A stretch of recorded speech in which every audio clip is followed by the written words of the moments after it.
1971 ලංකාවේ ජනගහනය ලක්ෂ 30කටත් වඩා අඩුයි. 2024 වෙනකොට ජනගහනය කෝටි 2කටත් වඩා වැඩි. ලෝකේ වර්තමාන ප්‍රවණතාවය තමයි ලෝක වයස්ගත ජනගහනය ඉහළ යාම.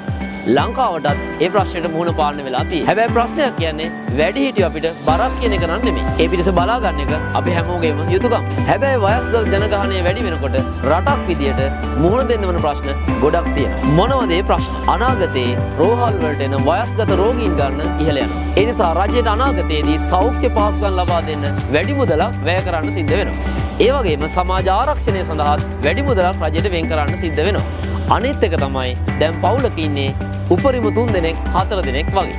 ඉතින් මේ වගේ පවුල්වල වැඩිහිටියන් වෙනුවෙන් කාලය වෙන් කරගන්න බැරි තරමට කාර්යබහුල වෙච්ච ප්‍රශ්නයකුත් තියෙනවා. ඉතින් මේ ගැටලුවත් එක්ක ඉදිරියේදී ඇති වෙන්න පුළුවන් අභියෝග සහ ව්‍යාපාර අවස්ථා අපි ඊළඟ වීඩියෝ එකෙන් හම් වෙලා කතා කරමු.